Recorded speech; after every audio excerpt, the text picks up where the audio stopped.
Well, hi everyone. So I'm continuing with the Inside Out series of videos, and this is part of the whole project called Get Real, Be Free. My name is Sherry Cook, and thank you for showing up. So I want to start out by really digging into what I mean by get real, be free. Okay, so when I say get real, well, what does that bring up for you? When you think about get real, what does that mean to you? When I say it, it means be myself, be true to myself, be authentic, say what I mean, take a risk, expose myself, be vulnerable, tell the truth. But it also means to take the other person into consideration, like, who am I talking to, and what is their listening? What is their state of mind right now? What is their state of energy? Can they hear what I have to say? Do they have room to hear what I have to say? Are they distracted? Are they upset? Or whatever. So I need to pay attention to that too. Communication is not just what I'm saying, it's how the other person hears it. And I'm actually responsible for the other person hearing me in the way that I meant for them to hear it. I'm actually responsible for that. So if I'm getting a response back from them that lets me know that they did not hear what I meant, I'm responsible for backing up and saying, oh, I didn't communicate that quite the way I meant it. This is what I mean to say. And to keep going until it's heard. Now, of course, this is first of all to make sure the other person has space to hear you. So, a lot of our problems in communication and in relationships is that we don't first notice who's over there and what state they're in, and whether they have the space or the capacity right now to hear what you have to say. And you are responsible for that. I am responsible for that, to making sure. And if we don't train ourselves, you actually have to train yourself to pay attention, right? That isn't natural to us at all. So we have to train ourselves to pay attention to who's over there and what shape are they in right now, and can they hear what I have to say. Now, if you're just socializing and you're kidding around, whatever, uh, that's not really what I'm talking about. I'm talking about when we're ready to tell a big truth, when we're really ready to share something that is heartful, that is soulful, that is mindful, that we really want to offer a part of ourself to someone that we treasure, someone that means something to us, that we want to share something valuable with them, that we want to have an intimate connection, and we want to actually initiate having an ongoing exploration into a particular topic that's meaningful for us. So that's what I'm talking about getting real.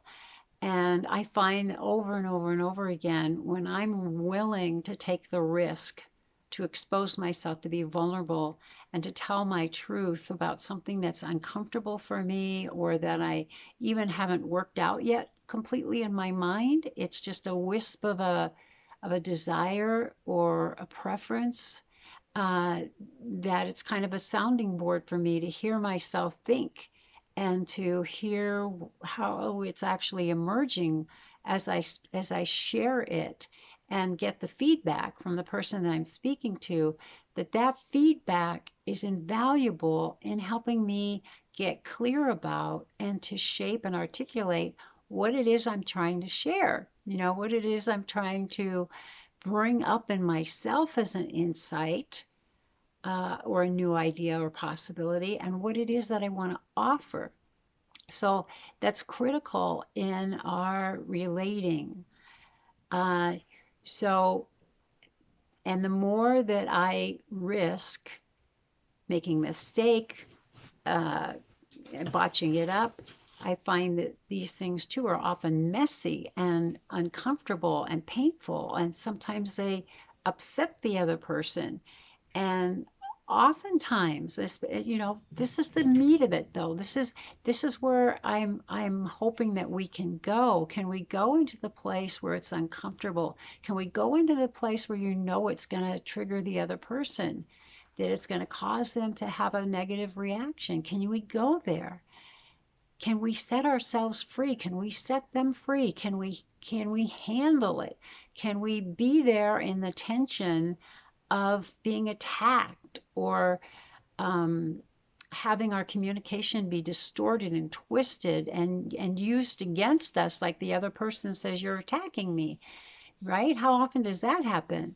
So can we go through this process and to the other side, where we get through the layers of miscommunication, the layers of misperception, the layers of prejudgment, and get underneath into the essence, the emotion, and the place inside of us that is actually the same.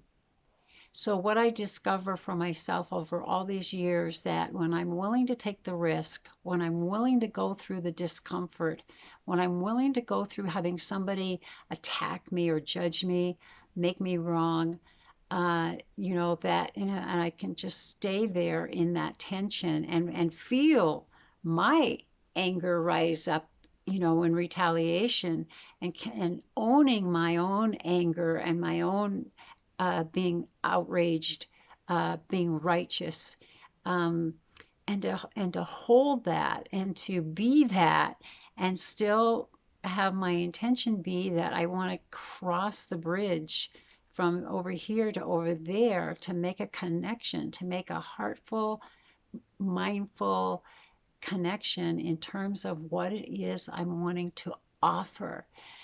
And that offer is always, I'm wanting to set myself free, and I'm wanting to set them free too, in a new understanding.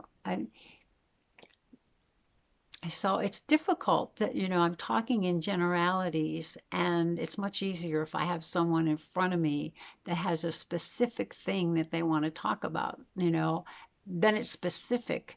So I'm talking in generalities, so it's difficult. So I hope you're getting the gist of it. So so this is just today for starters, as we dig into this Get Real, Be Free. Now, I had brought up the topic in writing recently about the spiritual ego, and how that is actually just another version of ego. It's still another version of a justified separate identity that either thinks it's superior or inferior. So it's inherently divisive of self and other. And the spiritual ego is pumped up by all the things that it thinks that it knows. It's mythology, or it's religion, or it's practice, and it has its own set of rules of shoulds and should nots. And it even translates into your dress, your hairstyle, your makeup or lack of makeup, your jewelry, your clothing, your lifestyle, even what you eat and don't eat is part of the spiritual ego that is divisive, like I say. So a lot of what is going on in the world in terms of the whole new thought and new age movement, or the beginning of awakening processes in people, is finding different forms of spirituality or other practice that they're doing to enhance their awareness, and to find peace, and to find coping ways to cope with everything that's going on in the world. Find a way to tell a story about it that makes you feel better, or to, even it includes figuring out who's to blame, and who's the cause, and who's the good guy, and who's the bad guy, but all under this umbrella of spirituality. And that it's the idea that what needs to happen for somebody else. So it's even, identifying in ourselves when we're wearing that hat, when we've got the spiritual identity going on, or whatever identity it is. Are you the feminist? Are you the Republican? Are you the Democrat? Are you the mother? Are you the child? Are you the lover?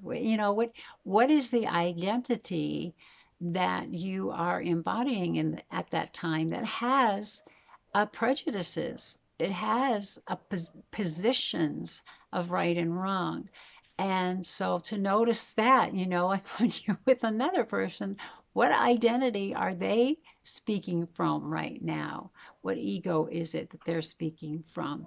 So to just become increasingly aware of what character you're playing, what is really wanting to be expressed and shared and offered. So get real and be free. So until next time, I love you